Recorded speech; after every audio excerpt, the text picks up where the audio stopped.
ప్రభునామమునకు స్తుతి కలుగునుగాక. దేవుని మహాకృపను బట్టి మరొక ప్రభు దినాన్ని ఇలా చేరి సంగమ కూడి ఆ నామని గణపరిచిన ప్రభు సహాయం చేశారు. అందుని బట్టి దేవునికి మహిమా ఘనత ప్రభావం చెల్లిద్దాం. ఇర్మీయా గ్రంథము 17వ అధ్యాయములో 5వ వచనం నుంచి 10వ చదువుకున్నాం. వీటిలో మన ధ్యానాంశం ఏంటంటే 9వ వచనం. హృదయము అన్నిటికంటే మోసకరమైనది, అది ఘోరమైన వ్యాధి కలది, దాన్ని గ్రహింపగలవాడు ఎవడు. దీనికి ముందుగా 5వ వచనములో నరుని హృదయం ఏ పనులు చేస్తుందో దేవుడు చెప్పాడు. దాదాపుగా 2-3 వారాలు ఈ అంశం ధ్యానం చేస్తాం వరుసగా. ఈ దినము ఇర్మీయా గ్రంథం 17వ అధ్యాయంలో 5వ వచనమైన మాటలు. అలాగే హృదయం అంటే ఏంటి, అసలు ఎలా ఉంటుంది ఆ హృదయము, హృదయంలో ఏముండాలి ఏముండకూడదు, అంతకుమించి ఎందుకు అది మోసకరమైంది ధ్యానం చేసిన పిదప ఇప్పుడు చెప్తే వచ్చే వారము కొనసాగిద్దాం. ముందుగా 5వ వచనం చూద్దాం. యెహోవా ఇలాగూ సెలవిచ్చుచున్నాడు. ఎవరండి? ఎవరు యెహోవా అంటే? మొట్టమొదట ఈ పేరు ఎక్కడ కనిపించింది మన బైబిల్లో? ఆది కాలంలో ఉంటుంది. కానీ ప్రభువు మాత్రం ఈ గ్రంథాలన్నీ 5 గ్రంథాలు రాసింది మోషే గారు. మోషే గారితో ప్రభువు మాట్లాడుతూ మొట్టమొదటిగా నిర్మకాండము 9 వచ్చిన మాట, నేను ఉన్నవాడను అనువాడను యెహోవా అనే పేరు ఇదివరకు ఎవరికి నేను పెద్దలు చెప్పలేదు అని బయలుపరుచుకున్నాడు. వాక్యం జ్ఞాపకం చేస్తుంది. ప్రభు అంటున్నాడు, యెహోవా అను నేను ఇలాగూ సెలవిస్తున్నాను, నరులను ఆశ్రయించి శరీరము తనకు ఆధారము చేసుకొనుచు తన హృదయమును యెహోవా మీద నుండి తొలగించుకునేవాడు శాపగ్రస్తుడు. శాపం ఎందుకు వస్తుంది? శాపము విన్నారు ఎప్పుడైనా? శాపము అసలు ద్వితీయోపదేశకాండములో 8వ అధ్యాయములో దీవెన శాపం ప్రక్కన చెప్పుకొచ్చాడు. శాపానికి మూల కారణం ఏంటంటే దేవుని మాట వినక దేవుని త్రోసివేస్తే, ఆయన కట్టడలు ఆజ్ఞలు విధులు నిర్లక్ష్యం చేసి వ్యర్థమైన వాటిని అనుసరిస్తే శాపము. ఇక్కడ ఒక్క మాటలో ఇదే మాట ప్రభు అంటున్నాడు, నరులను ఆశ్రయించి. అనగా నరులు అంటే ఎవరు? మనుషులు. మనుషులు అంటే నీ వంటి వారే, నా వంటి వారే. వారికి మనలాగే, నీలాగే నాలాగే శోధనలు వస్తాయి, మనసు మారుతుంది, వ్యాధులు వస్తాయి. ఈరోజు ఉంటారు, రేపు కనబడరు. నన్ను జీవితం ఎలాంటిది? ఎంతలో కనబడి అంతలో మాయమైపోయే అలాంటి జీవితము. ఎగిరిపోయే గడ్డి వంటిది, ఎండిపోయిన గడ్డి వంటిది. వాక్యం తేడాగా చెబుతూ ఉంది. ఈరోజు కనపడతారు, రేపు కనపడరు. ఒక పువ్వు 3-4 రోజులు చెట్టు మీద ఎంత పచ్చగా ఉంటుందో 3 రోజుల తర్వాత చూస్తే వాడిపోద్ది, ఆ తర్వాత కనపడదు. మనందరం అలాంటి వారమే, కానీ మనం నమ్మేది వారినే. మన నిరీక్షణ, మన విశ్వాసము, మన గురి నిరంతరము జీవించే దేవుని మీద మనసు పెట్టుకోక, నీ నా సృష్టికర్త సర్వ సృష్టిని నోటి మాటతో సృష్టించిన దేవుని విడిచిపెట్టి నిరంతరము జీవించేవాడు మరి మిక్కిలిగా నిరంతరము మనం ఆయనతో జీవించాలి. ఆ దేవుని విడిచిపెట్టి మనుష్యులు నరులను ఆశ్రయిస్తున్నారు. నిరంతర కారణం ఏంటంటే హృదయము. ఏంటంట? హృదయం. ఒక వ్యక్తి మారిపోయినంటే కారణం ఏంటి? హృదయం మారింది, మనస్సు మారింది. ఒక వ్యక్తిలో మార్పు కారణం ఏంటి చెప్పండి? మార్పు కారణం ఏంటి? తన మనసులో ఆలోచనలు, తన మనసులో ఉన్నదాన్ని బట్టి నోరు మాట్లాడిద్ది. బైబిల్ చెబుతా లేదా? మనసులో ఉన్నదాన్ని నోరు మాట్లాడిద్ది. తన మనసులో ఉన్నవాడిని బట్టి ప్రవర్తిస్తారు. వారి మీద కోపంగా ఉందనుకోండి, అవి ఏం చేస్తారు? చేతల్లో కనిపిస్తుంది, మాటలో కనిపిస్తుంది. ఇదంతా ఎక్కడి నుంచి పుట్టింది? ఇదంతా కూడా హృదయంలో పుడుతుంది. అసలు హృదయం ఎక్కడ ఉంది చెప్పండి బైబిల్లో? హృదయాన్ని గురించి తేటకు వాక్యం రాయబడింది. కానీ ఇప్పుడు మిమ్మల్ని ప్రశ్న అడుగుతాను, మీ శరీరంలో హృదయం ఎక్కడుంది?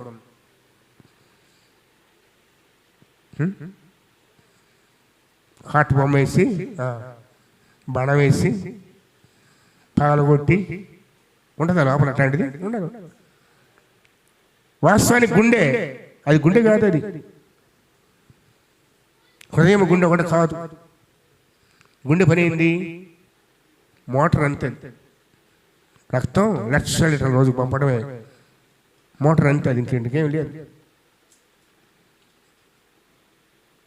ఆత్మ, హృదయము, మనస్సు ఇవన్నీ కనబడేవి కాదు, శరీరంలో నిక్షిప్తమైనవి. మాట చెప్పాలంటే కొందరు సైంటిస్ట్ అంటారు మెదడులో ఆలోచన. మన హృదయ ఆలోచనే హృదయము. మన మనస్సులో మన లోపలి ఆలోచన, మన అంతరింద్రియము అన్నీ కనబడతాయి. ఏ స్కాన్ చేసినా హృదయం కనపడదు. శరీరాన్ని కోసి చూసిన హృదయం కనపడదు, గుండె మాత్రం కనపడింది. కానీ ఆ కనపడిన ఆ హృదయము అన్నిటికన్నా మోసకరమైనది బైబిల్ చెబుతుంది. ఎందుకంటే ఆ హృదయమే నువ్వు దేవునిలో ఉండాలన్నా, దేవునికి దూరం కావాలన్నా, నువ్వు దేవుని ప్రేమించాలన్నా, దేవుని ద్వేషించాలి అన్నా, నువ్వు దేవునితో బ్రతకాలన్నా, లోకంతో బ్రతకాలన్నా చేసేది హృదయమే. ప్రభు అంటున్నాడు, యెహోవా ఇలాగ సెలవిస్తున్నాడు, నన్ను ఆశ్రయించి. ఇది ఎవరు చెప్పేది? నన్ను ఆశ్రయించమని హృదయమే. నన్ను ఆశ్రయించి శరీరాన్ని తనకు ఆధారముగా చేసుకునొచ్చు. తన హృదయమును అనగా తన గురి, తన గమ్యము, తన జ్ఞానము, తన ఆలోచన, తన ఆశ్రయాన్ని యెహోవా మీద నుండి తొలగించుకునేవాడు శాపగ్రస్తుడు. మన పాపానికి మూల కారణము మన ఆలోచన, ఈ హృదయమే. బైబిల్లో చూస్తే హృదయాన్ని గురించి చాలా విశుద్ధంగా ఉంది. అసలు హృదయం అంటే చెప్పాలంటే ముందుగా చూడదైతో కోరికలు పుట్టించేది హృదయము. కోరికలు తేడదైతో 2వ సమూయేలు గ్రంథము 7వ అధ్యాయము, 2వ సమూయేలు 7వ అధ్యాయము, 2వ సమూయేలు 3వ వచనం చదవడంతో, యెహోవా నలుదిక్కుల శత్రువుల మీద, ఎవరి గురించి ఈ మాట? దావీదు గురించి. అతనికి విజయం ఇచ్చి అతనికి నెమ్మది కలుగజేసిన తరువాత రాజు తన నగరి యందు కాపురముండి నాతానును ప్రవక్తను పిలిపించి, నేను దేవదారు మ్రాణులతో కట్టిన నగరి యందు వాసము చేయుచుండగా దేవుని మందస్సము డేరాలో నిలిచి ఉన్నదనగా నాతాను, యెహోవా నీకు తోడుగా ఉన్నాడు అనగా నీ హృదయ ఆలోచన, నీ హృదయ నీకు తోచింది. ఎక్కడ తోచేది? అది హృదయం. దావీదు జయం పొందాడు, శత్రువులందరి ద్వారా జయించుకొని నెమ్మదిగా ఉన్నాడు, నగరం కట్టించుకున్నాడు. తన మనస్సులో తన హృదయం ఒక ఆలోచన వచ్చింది. ఏంటి ఆలోచన? నేను దేవదారు మ్రాణులతో కట్టిన నగరం నివాసం చేస్తున్నాను, కానీ దేవుని మందస్సము డేరాలో నిలిచి ఉన్నదని అడిగాడు. అంటే దేవుని మందస్సు ఏమైనా చేయాలని ఆలోచన కలిగిన హృదయంలో నాతాను అంటున్నాడు ప్రవక్త, యెహోవా నీకు తోడుగా ఉన్నాడు, నీకు తోచినదంతయు అనగా నీ హృదయ ఆలోచన చొప్పున ఈ కోరిక ఎవరిచ్చారు దావీదుకు? తన హృదయము, తన మనస్సు. హృదయం చేసే పని ఏంటంటే కోరిక పుట్టిస్తుంది, అది మంచిదైనా చెడ్డదైనా. అంతేనా? హృదయం పుట్టించే పని ఏంటంటే, చేసే పని కోరిక, ఆలోచన కలిగిస్తుంది, అది మంచిదైనా చెడ్డదైనా. కాబట్టి మొట్టమొదట హృదయం చేసే పని ఏంటి? ఒక ఆలోచన, కోరిక పుట్టిస్తుంది. ఓ పని చేయాలంటే ముందుగా అది ఎవరు కలిగిస్తారు? ఆలోచన, కోరిక, హృదయం. ఈ శరీరానికి పని లేదు, ఈ చేతి కాళ్ళకి పని లేదు, నీ మనస్సు ఇది చేయాలి, ఇది చేయాలి, ఇది చేయాలి. ప్లానింగ్ అంత హృదయాందే కదా, మంచిదైనా చెడైనా. రెండవదిగా చూస్తే తేడిదైతే ఆదికాండము 6వ అధ్యాయములో ప్రభు అంటాడు, దేవదేవుడు చెప్పే మాట, ఆదికాండము 6వ అధ్యాయానికి వెళదాం. ఆనంగానే ఏం గుర్తొస్తుంది మీకు? దేవుడా. ఆదికాండము 6వ అధ్యాయం తేడిదైతే ఆదికాండము 6వ అధ్యాయము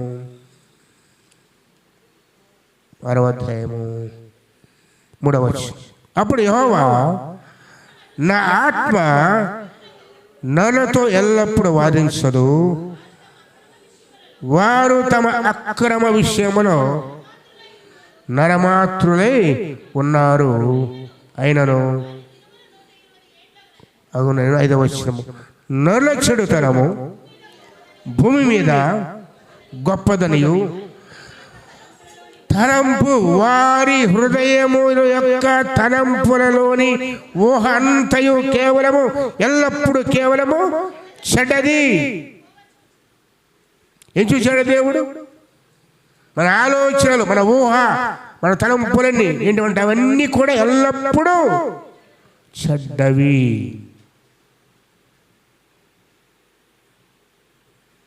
దేవునితో నడవటం తెలుసా? దేవుని నడవటం ఇదే, హృదయాన్ని సరి చేసుకోవటం, హృదయాన్ని సరి చేసుకోవటం. ఇవన్నీ చెప్పుకొచ్చి నోళ్ళ ఆలోచన, హృదయం అంతా చెడ్డది అని చెప్పుకొచ్చి నోహను పట్టుకొస్తాడు. ఎందుకంటే నోహు తన హృదయాన్ని కాపాడుకున్నాడు. ప్రభు అంటాడు ధన్యతలో, హృదయ స్థితి గలవారు వారు దేవుని చూడండి. అర్హత ఏం చెప్పండి? కడుక్కున్న హృదయం, కడగబడిన హృదయం. మన పాడే పాటలు, మన ఆరాధన, మన స్థితి, మన వాక్యం కాదు. దేవుని చూడాలంటే ఏం కావాలి? హృదయం శుద్ధి. అర్థమైందా? అందుకే దేవుడు అంటున్నాడు, నరుల ఆలోచన, తలంపులు, వారి ఊహలు ఎల్లప్పుడూ కేవలము చెడ్డవి. అందుకే ప్రభు అంటాడు సామెతల్లో, నా కుమారుడా నీ హృదయాన్ని నాకి. ఎవరికి ఇవ్వాలి? దేవునికి. దేవుని చేతులు పెట్టి సాయం చూసుకుంటాడు. అంతేగా మన వల్ల కాదు శుద్ధి చేయటం. వాక్యం ప్రభు చెప్పాడు, అది ఘోరమైన వ్యాధి. ఏ డాక్టర్ వల్ల కాదు. ఈ ప్రపంచంలో ఏ దేశానికి వెళ్ళినా ఆ హృదయ వ్యాధి నయం చేయాలంటే ఏ వ్యాధి చూపిస్తాను. తర్వాత చూడదేతో 2వ రాజుల గ్రంథానికి వెళదాం. వాక్యం చూద్దాం ఒకసారి. 1 రాజుల గ్రంథము 4వ అధ్యాయం. 1 రాజులు 4వ అధ్యాయము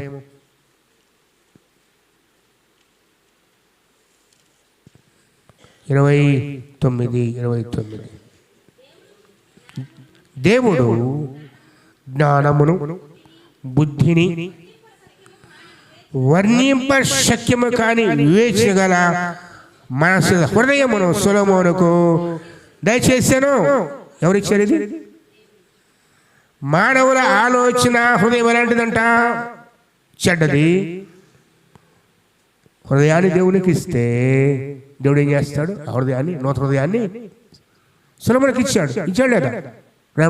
దేవుడు సొలొమోను సంపాదన కాదు జ్ఞానం, అది దేవుడు జ్ఞానమును బుద్ధిని వన్యపశకము కానీ వివేచగల మనస్సు లేదా హృదయాన్ని సొలొమోనుకు దయచేసాను. ఎవరిస్తారు హృదయాన్ని? దేవుడిస్తారు. మన ఆలోచన అంతా కూడా చెడ్డది.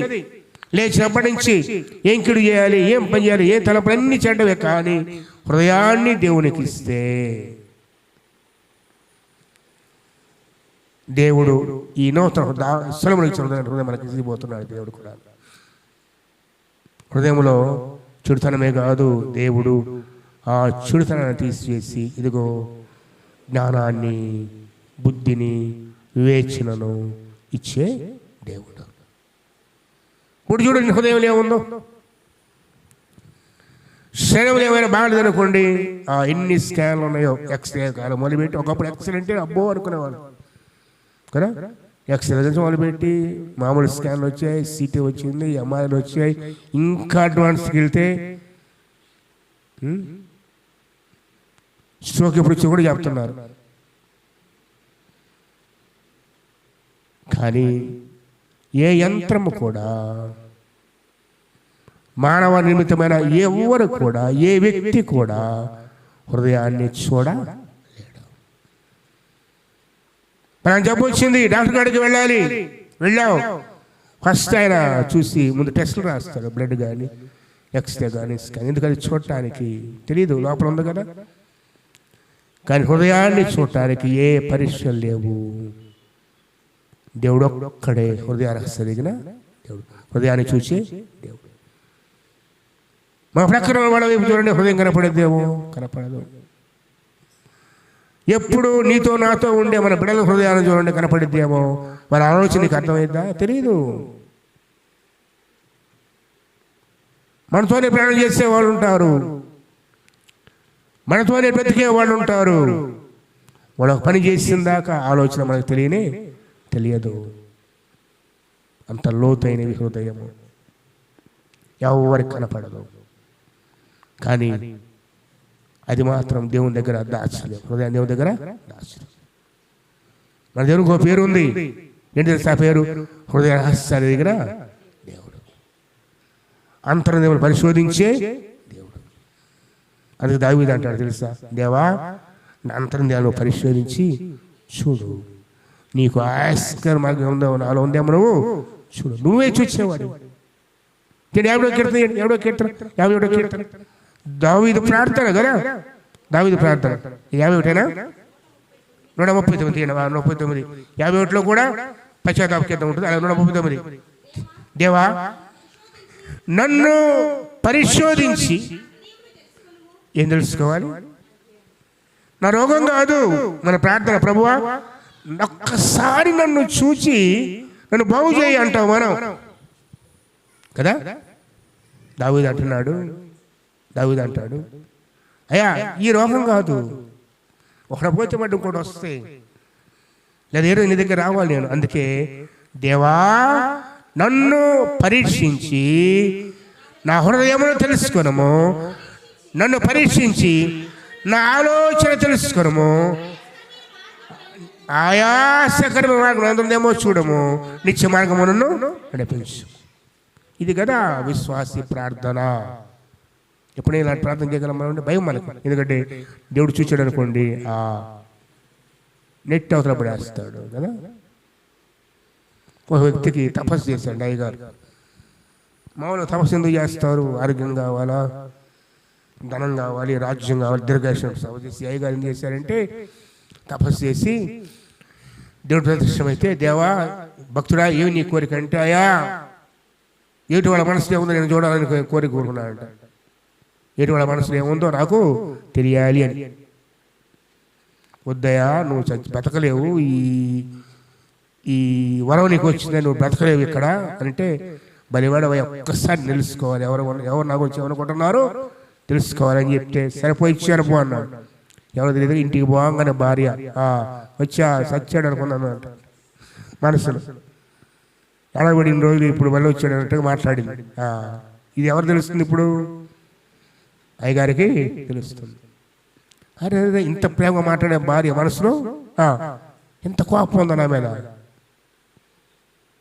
ఇలా ఒక్కొక్కళ్ళ మనసులో భయపడుతుంటే వాళ్ళ బ్రగిత్తుంటే అయ్యా నాకు ఎవరు వద్దనే వద్దు.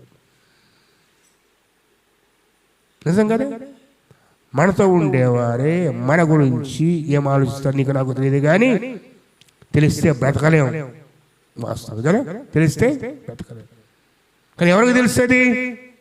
దేవునికి తెలుసు.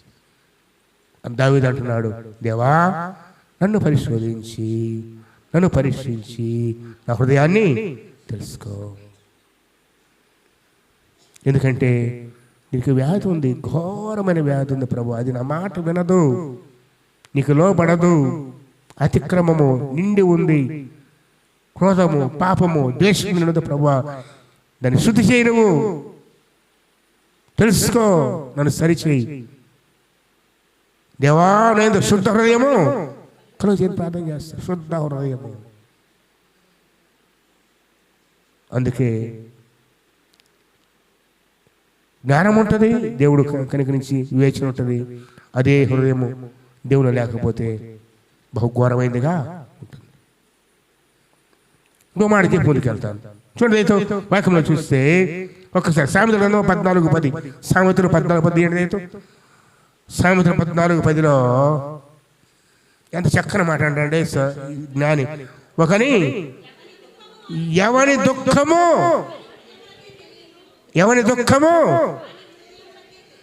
వాని హృదయమునికే తెలియను, ఒకని సంతోషములో కాదు,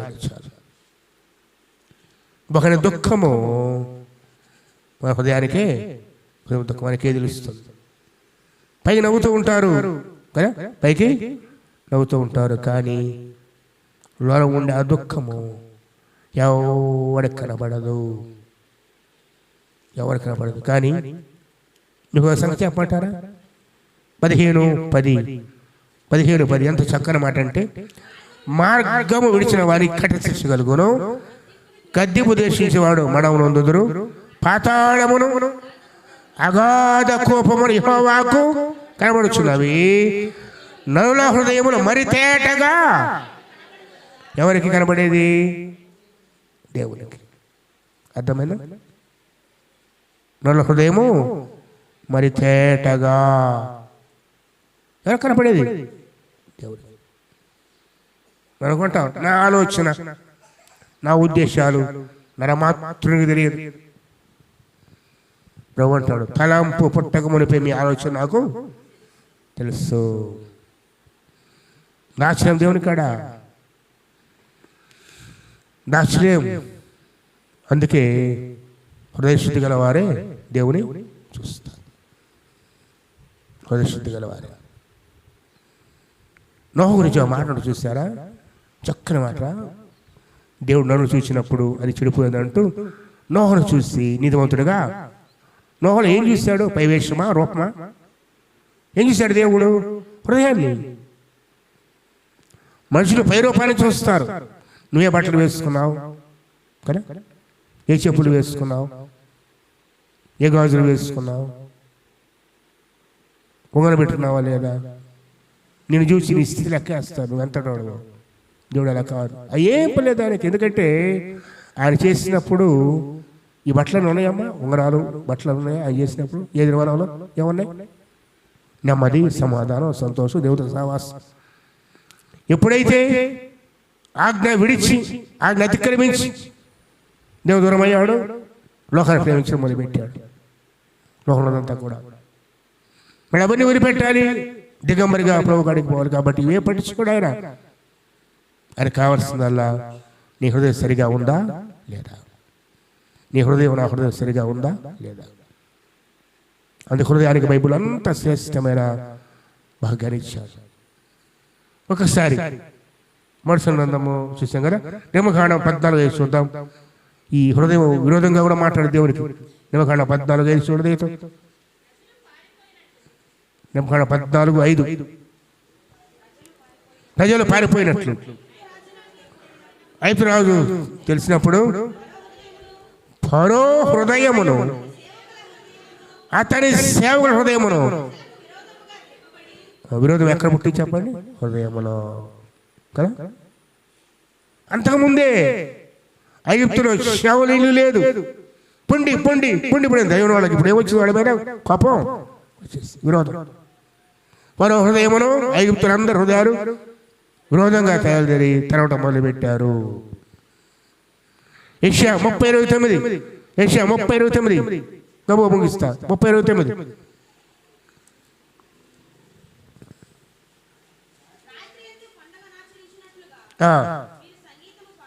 పాడుదురు,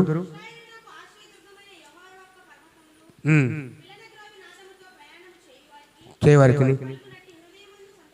హృదయమందు సంతోషము. దేని ద్వారా హృదయం సంతోషం కలగాలంటే ఏం చేయాలి తెలుసా? పాటలు పెట్టుకొని తిరగటం కాదు, డాన్స్ చేయటం కాదు, తినటం కాదు, తాగటం కాదు. హృదయ సంతోషము వాక్యం చెబుతే అటకి 30లో ఒక్కసారి ఆమెను జ్ఞాపకం చేసుకుంటే వాస్తవానికి నీ హృదయం ఆరోగ్యంగా సంతోషంగా ఉండాలంటే ఏం కావాలో ప్రభు చెప్తున్నారు. 30:29 ఎవరైనా చూడలేదు ఒకసారి. రాత్రి యందు పండుగ ఆచరించినట్లుగా మీరు సంగీతము. ఎవరు కూర్చిన సంగీతం అది? దేవుని కూర్చిన సంగీతం, పాటల ద్వారా, కీర్తన ద్వారా ఆనందం. ఇశ్రాయేలుకు ఆశ్రయమైన యెహోవా యొక్క పర్వతమునకు పిల్లలకు నాతో ప్రయాణము చేయ వారికి కలవటి హృదయ సంతోషం, అనగా దేవుని సన్నిధికి వచ్చే సంతోషము, దేవుని సన్నిధిలో ఉండే సంతోషం. యెహోవా పర్వతం అంటే యెరూషలేముకు వెళ్ళేవా, మందిరానికి వెళ్ళేవా? ఎంతమంది ఈ సంతోషం పోగొట్టుకుంటారు తెలుసా? దేవుని సన్నిధిలో సంతోషం. ఆ భక్తుడు చెప్తాడు చక్క అంటే, ఆదివారం ప్రార్థన ఎగ్గొడతారే వాళ్ళ గురించి ఒక మాట మాట్లాడతాడు. నువ్వు ప్రార్థన చేస్తున్నావంట బాగా క్రమంగా, ప్రభువా నాకు ఈ మందిరానికి వచ్చి కూర్చొని ప్రార్థన చేస్తావు, నాకు విడుదల కావాలి, సాయం కావాలి, దీవెన. ఈరోజు ప్రభు వచ్చాడంట నీకు ఆ దీవెన ఇయటానికి, నువ్వు కనపడలా. అంతేనా? నీకు నువ్వు అడిగింది ఇవ్వడానికి ఆ రోజు వచ్చాడు ఆయన. ఎవరు? ప్రభు.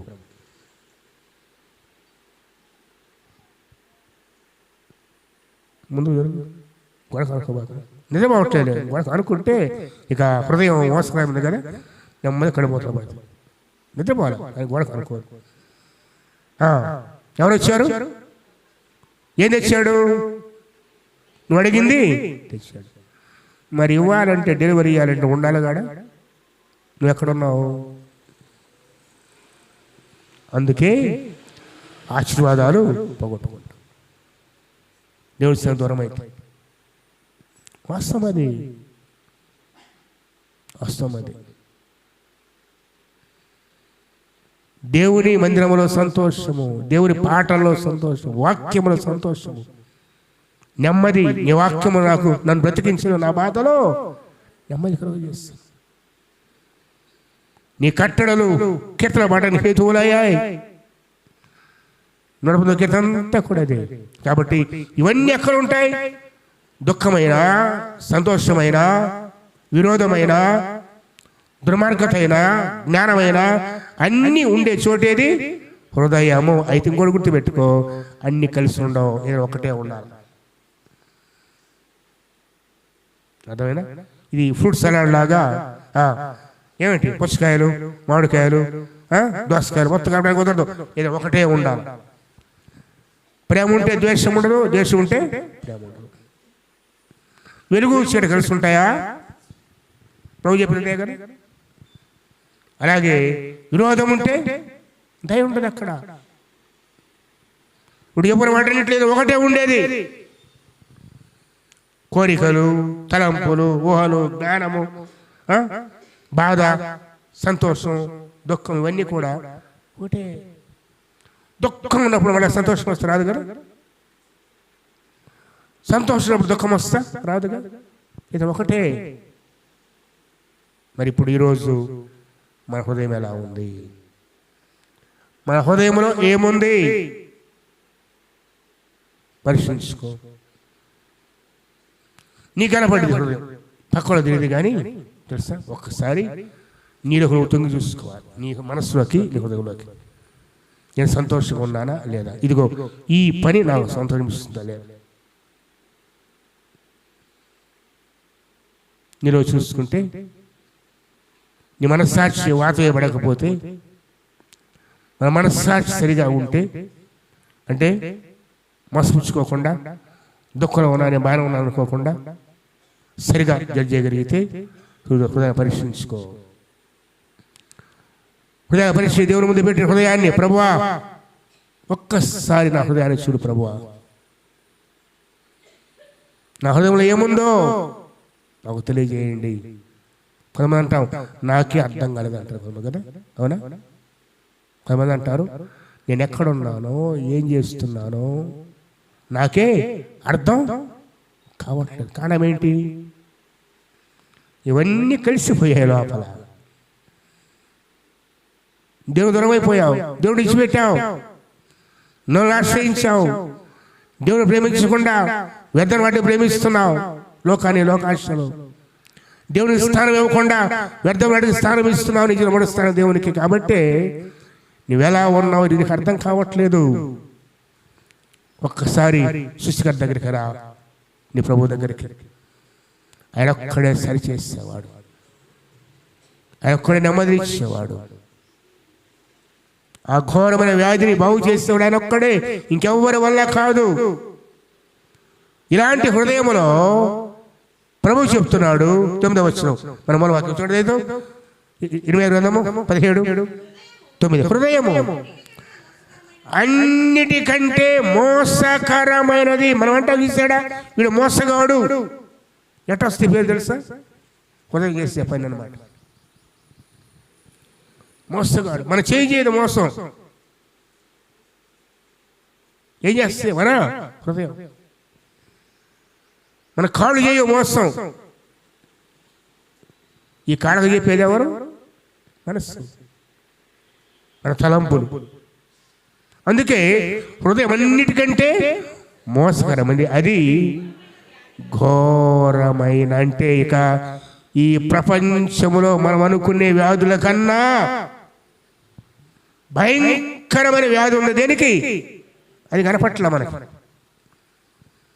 పైగా ఆరోగ్యంగా ఉన్నాం, నడుస్తున్నాం, తింటున్నాం, పనులు చేస్తున్నాం, సంతోషం కనపడుతున్నాం. కానీ హృదయానికి దేవుడు చెప్తున్నాడు ఘోరమైన, ఎవ్వరు నయము చేయలేరు జబ్బును దానికి. ఘోరమైన వ్యాధి. ఆ వ్యాధి లక్షణాలు తెలిసి ఎలా ఉంటాయో, ఇప్పుడు కిడ్నీ అనుకోండి, ఇక్కడ నొప్పి వస్తుంది వెనక. గుడి జబ్బు అయితే ఇలా ఒక్కొక్క రోగానికి ఒక లక్షణం ఉంది. మన హృదయ వ్యాధికి లక్షణాలు ఏంటి చెప్తారు ఎవరైనా కూడా? నీ హృదయం సరిగా ఉందా లేదా నువ్వు పరీక్ష చేసుకోవచ్చు. ప్రభు చెప్పాడు, ఎందుకంటే చేసింది ఆయన చెప్పాడు. మత్తయి సువార్త ఏంటి ఆ వ్యాధి? ఆ వ్యాధి లక్షణాలు దేవుడు చెప్పాడు కదా, హృదయం అన్నిటికంటే మోసకరమైంది, అది ఘోరమైన వ్యాధి అన్నాడు కదా. ఏంటి ఆ వ్యాధి అంటే, ముందుగా మార్కు సువార్త, మార్కు సువార్త 7వ అధ్యాయం, మార్కు సువార్త 7వ అధ్యాయం 21-22. లోపల అంటే ఎక్కడి నుంచి? హృదయంలో నుంచి, అనగా మనుష్యుల హృదయంలో నుండి మొట్టమొదటి రెండమా లక్షణం, హృదయం చెడిపోయిన లక్షణం, జబ్బున్న లక్షణం, దురాలోచన అనగా చెడ్డ ఆలోచనలను, జారత్వమును, దొంగతనము, నరహత్య, వ్యభిచారము, లోపములను, చెడుతనములను, కృత్రిమమును, కామ వికారమును, మత్సరమును, దేవదూషణ, అహంభావము, అవివేకము. 13 లక్షణాలు కనపడ్డాయి. ఏంటండి లెక్క పెట్టండి. ఏమిటి? మొట్టమొదటి 1 దురాలోచన, 2, 3, 4, 5, 6, 7, 9, 8, 9, 10, 11, 12, 13 ఇంకా ఉన్నాయా? వీటిలో ఏ ఒక్కటి ఉన్నా దానికి ఏమొచ్చింది? జబ్బు వచ్చింది. అన్నీ ఉంటే 1 కాదు, 2 కాదు, 5, 6, 7, 6 మందిలో అన్నీ ఉంటాయి. ఒకసారి పరీక్షించుకుంటే కళ్ళు మూసుకొని ఇంటికి పోయి నెమ్మదిగా ఈ లిస్ట్ అలా ఉందా లేదని చూసుకుంటే అన్నిటికి కొట్టు కూడా పోవటం. ఏం కొడతాం? అన్నిటికీ టికెట్. ఇప్పుడు చెప్పండి, దేవుడు చెప్పిన వాస్తవం కాదా? దేవుడు మాట ఎప్పుడు వ్యర్థం కాదు. ఘోరమైన వ్యాధితో ఉన్నావు నువ్వు, నేను పైకి బాగా పడుతున్నాం కానీ అసలైంది జబ్బుతో ఉంది. అసలైంది అన్నిటికీ ముఖ్యమైనది ఆ హృదయం. అది పాడైతే జీవితం అంతా పాడైనట్టే, నీకు తెలియట్లా.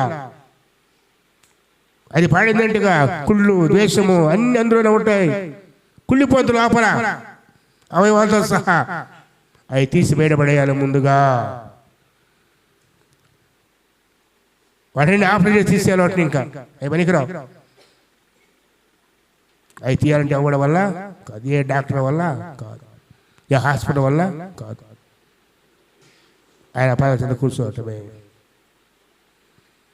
ప్రభువా, నా హృదయం పాడైపోయింది, ఇదిగో మీరు చెప్పిన లక్షణాలన్నీ నాలో ఉన్నాయి ప్రభువా. ఘోరమైన వ్యాధి తండ్రి. ప్రభు అంటాడు, తెలుసా మీకు, బాగు చేయటం కాదు, దాన్ని తీసేసి క్రొత్త హృదయాన్ని ఇస్తాను. నూతన హృదయము, గుడి మార్పిడి, అర్థమైన హృదయ మార్పిడి. ఇప్పుడు అన్ని మారుస్తున్నారు. అవయవాలు, కిడ్నీలు మారుస్తున్నారు, గుండెకి మారుస్తున్నారు. ప్రభు అంటాడు, నా దగ్గరికి వస్తే ఆ రోత కుళ్ళిపోయిన హృదయాన్ని నాకు ఇస్తే నేను తీసుకొని నూతన హృదయాన్ని నీకు ఇస్తాను. ఏ హృదయం అది? నూతన. అదే హృదయం అంటే ఏమైపోద్ది కొంతకాలానికి. ఎందుకు?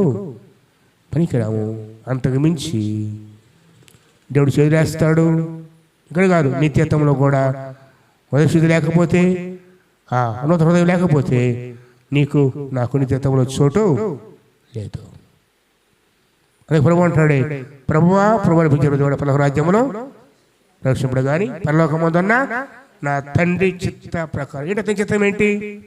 మనం మనసు పొందాలి, ఆ రక్తంలో కడగబడాలి, హృదయాలు మార్చబడాలి. రక్షణ హృదయం మార్పు కదా. అది చేయకుండా ప్రభువా ప్రభు అని కేకలిస్తూ స్తుతిస్తూ దానికి ఆకలిస్తమైనవే ఉంది. చేతులు ఎత్తి ఎగిరి దేవా స్తోత్రం పైనవే ఉంది. ఏం మారాలి? హృదయం మారాలి. జ్ఞాపకం చేసుకో, ఏ హృదయం నీళ్ళు. వచ్చే వారం ఇంకా హృదయ రకాలు ఉన్నాయి. రాతి హృదయము, మెత్తని హృదయము, ఏంటి చాలా ఉన్నాయి. 6 రకాలు ఉన్నాయి. అవి ధ్యానం చేద్దాం. ఒకరోజు చెబితే ఈరోజు పరీక్షించుదాం. ముందుగా హృదయంలో అన్నీ ఉంటాయి. బుద్ధి ఉంటుంది, జ్ఞానం ఉంటుంది, తెలివి ఉంటుంది, కోపం ఉంటుంది, ద్వేషం ఉంటుంది, దుఃఖం ఉంటుంది, సంతోషం అన్ని హృదయంలోనే. హృదయాన్ని బట్టి. కానీ అది ఘోరమైన వ్యాధితో ఉంది. ఏంటా వ్యాధి అంటే? అది ఎవ్వరు బాగు చేయలేనిది. దురాలోచనలు, దుస్తత్వము, మోసము, జరత్వము, వ్యభిచారము, దొంగతనము, నరహత్య, ఇవన్నీ మా హృదయాన్ని పట్టి పిలుస్తున్న జబ్బులు, వ్యాధులు. ఈ వ్యాధులు పోవాలంటే ప్రభు దగ్గర మాత్రమే, వేస్తే మాత్రమే, ఎవరి వల్ల కాదు. ఏ డాక్టర్ పోయి అయ్యా నా హృదయంలో ఈ జబ్బు ఉంది అంటే ఏమంటాడు? పిచ్చోడు చూస్తాను సార్, అది నా వల్ల నా వల్లే కాదు, ఏ డాక్టర్ వల్ల కాదు. అందుకే మన ప్రభు పేరు పరమ వైద్యుడు. ఏం పేరు? పరమ వైద్యుడు. ఆయన కాడికి వెళ్తే ఆయన శుద్ధి చేస్తాడు. ప్రశ్నించుకో, ఇంటికి వెళ్ళి లిస్ట్ అంతా రాసుకో. 13 ఒక పేపర్ బైబిల్ పెట్టుకో. చిన్న కాగితం చాలుగా, నేను ఇస్తే కావాలి కాగితాలు చాలా ఉన్నాయి. 1, 2, 3, 13 వేసుకొని ఒకటి రాసుకొని టిక్ పెట్టుకో, ఏమున్నాయో ఏం లేదు. అప్పుడు అర్థమైంది ఏ కండిషన్, ఫస్ట్ స్టేజా, సెకండ్ స్టేజా, థర్డ్ స్టేజా చెబుతారుగా, మాకు అర్థమైంది ఏ స్టేజ్లో ఉన్నాం. ఓ 3 ఉన్నాయి అనుకో ఫస్ట్ స్టేజ్ అనుకో, 6 ఉన్నాయి అంటే 9 ఉన్నాయి అంటే 13 ఉన్నాయి అంటే ఇక లాస్ట్ అనమాట. అర్జెంటుగా ఎక్కడికి పోవాలి, ఎక్కడికి పోవాలి, ఎస్ఐ అర్జెంటుగా ఎవరికడికి పోవాలి, ప్రభువా ఇక నా వల్ల ఏందయ్యా, ప్రభువా నా వల్ల కాదు. మీరు చాటం కూర్చున్నా ఎడ కూర్చున్నా ప్రభు మాకు ఒక కళ్ళు ఇస్తాడు, కొన్ని కళ్ళు. 100 మందిలో ఉన్నా కూడా ఎవరు కదిలాడినా ఎవరు మాట్లాడినా ఇక్కడ తెలిసిపోద్ది, సంసారం మోగిద్దాడు. అర్థమైందా? నేను చూడలేదు అనుకోండి మీ సాయం. కాబట్టి హృదయం అన్నిటికన్నా మోసకరమైంది, అది ఘోరమైన వ్యాధి. ఇంటికి ఏం చేయాలి చెప్పండి, చెప్పండి. మార్కు సువార్త 8వ అధ్యాయం రేపు మర్చిపోయారు. 7:21 చూసుకొని ఒకటి రాసుకొని, లేదా బైబిల్ రాసుకోండి, బైబిల్ వెనక పేజీ ఉందిగా, తెలకాయత మీద రాసుకోండి. ఎందుకంటే నాకు అవసరమైంది. ఎప్పుడు ఏది వచ్చినా టిక్ పెట్టుకుంటే అయ్యో ఇది నేను సరి చేయబడి 10 వచ్చిన మాపన అడగచ్చు. మన హెల్త్ కండిషన్ అన్నమాట. 6 నెలలకు ఒకసారి, 3 నెలలకు ఒకసారి ప్రతిరోజు పరీక్షించకుండా, ప్రతిరోజు డాక్టర్లు చెప్తారు 6 నెలలకు ఒకసారి మాస్టర్ చెకప్. రోజు మాస్టర్ చెకప్పే ఈ 13 ఉన్నాయేమో అని రోజు. ఎందుకంటే తెల్లారితే నీది నాది ఈ పెట్టుకొని ఈరోజు గడువు బతుకు ముగిస్తుంది అనుకో, ఏ ప్రమాదంలోనో నిద్రలోనో తింటూనో నడుస్తూనో అక్కడ మన చోటు లేదు. అందుకే సరి చేయబడదాం. రోమపత్రిక ఏడాది రోమపత్రిక ఒకసారి ముగిస్తాను. రోమపత్రిక ఏడాది ఒకసారి మార్కు 7 గుర్తు పెట్టుకున్నారు కదా జాగ్రత్తగా. అలాగే రోమపత్రికలో కూడా ఒక మాట జ్ఞాపకం చేస్తాను. రోమపత్రికలో కూడా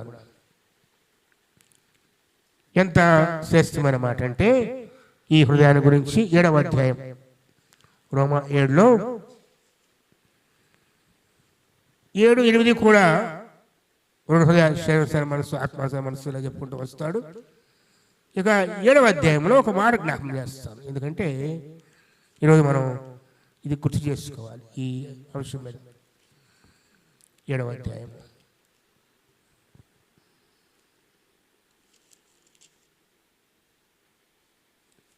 రోమా 7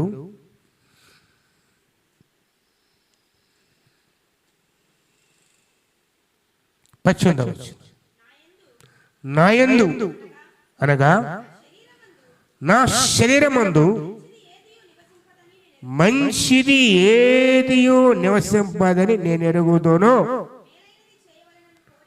మేలైనది చేయవలననే కోరిక. అంటే ఎవరిస్తారు ఈ కోరిక? ఏందా చెప్పాను, మనసు ఇచ్చేది కదా, హృదయం ఇచ్చేది.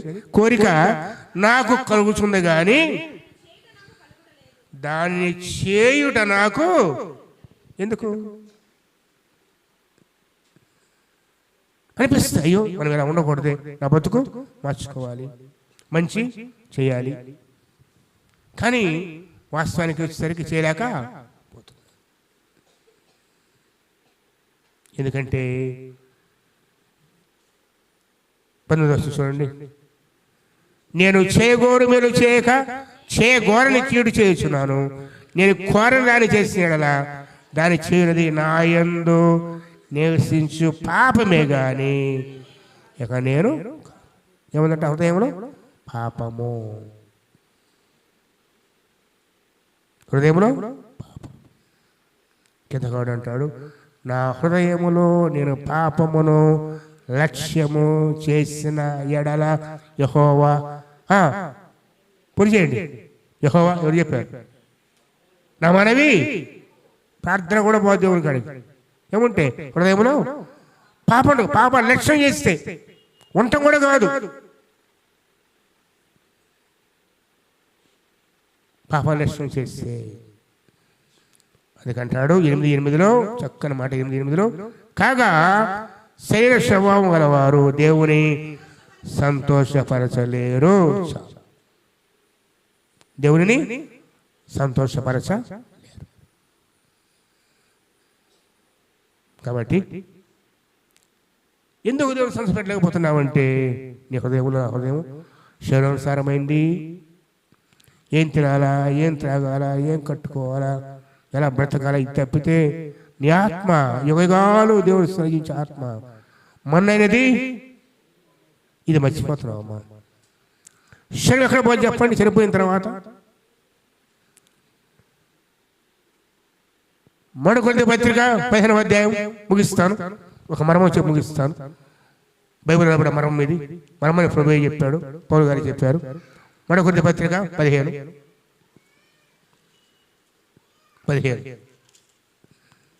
వాస్తవంగా ఇవన్నీ కూడాను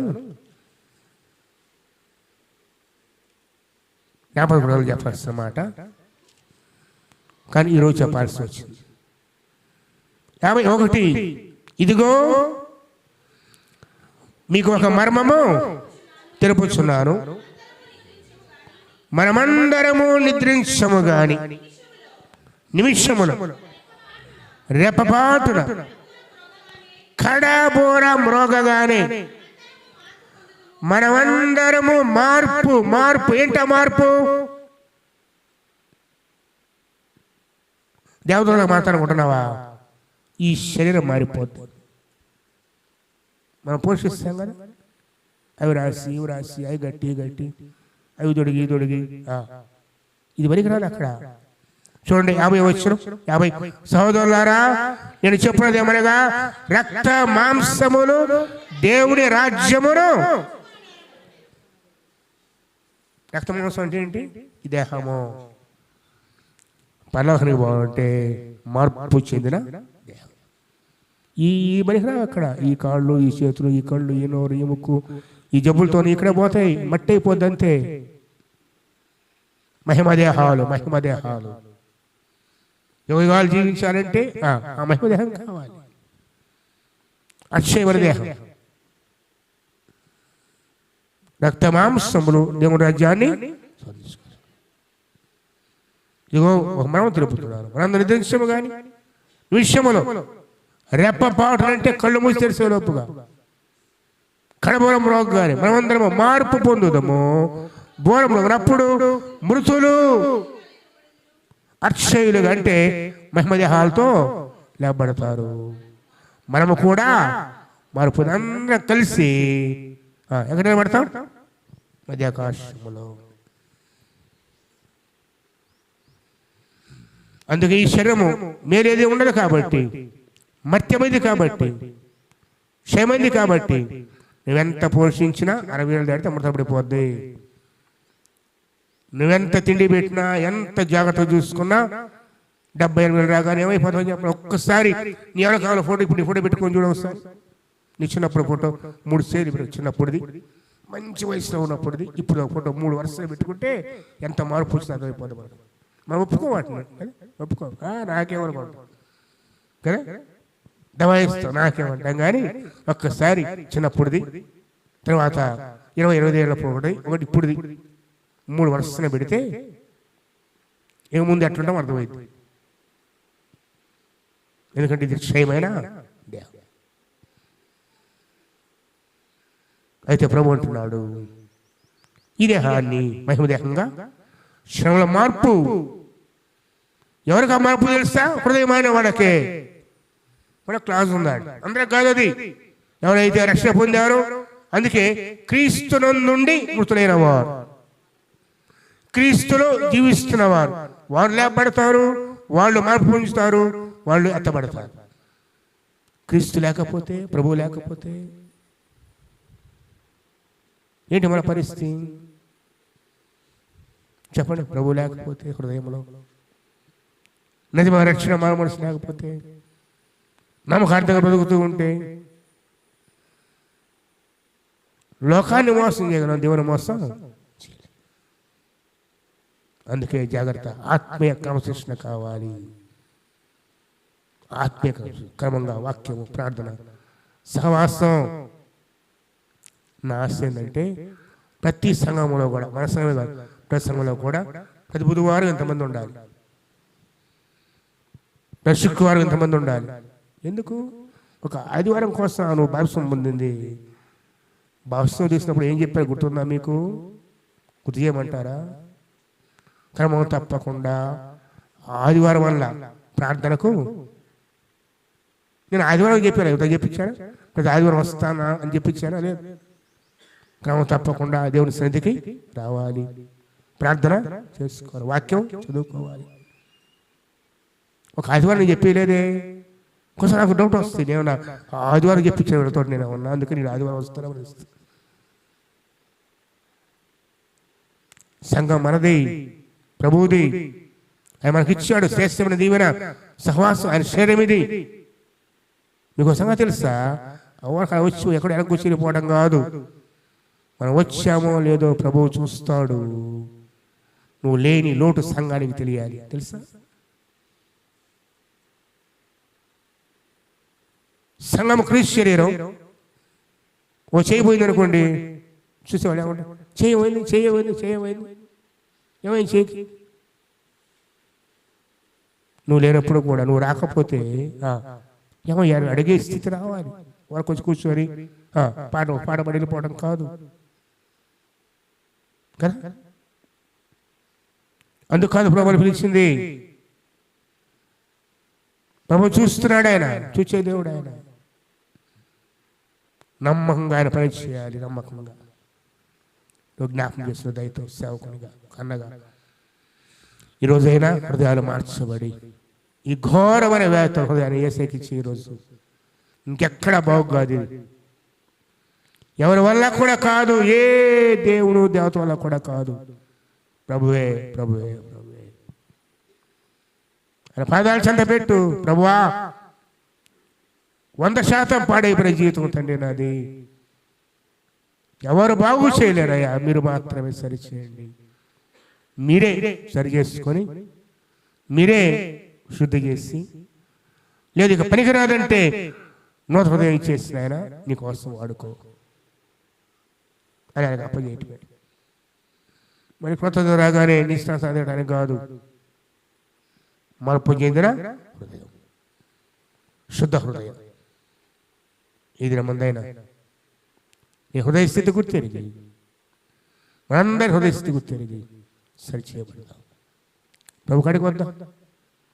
ఆయన రక్తం కాచినందుకే మన కడగటానికి, మన దేహాలు కాదు హృదయాలు కడగటానికి, మన మనసు మార్చడానికి, మన జీవితాలు మార్చడానికి. ఒక లోకంలో ఉన్నాం, ఇప్పుడు ప్రభువులో ఉన్నాం. ప్రభువు తగ్గట్లుగా, ప్రభువుకు తగ్గట్లుగా మనం బ్రతకాలి. అది మన పట్ల దేవుని చిత్తమై ఉంది. కాబట్టి ఇది ముందైనా సరిచేయబడి, హృదయాలు సరిచేయబడి ఆయనకి ఇష్టంగా జీవిద్దాం.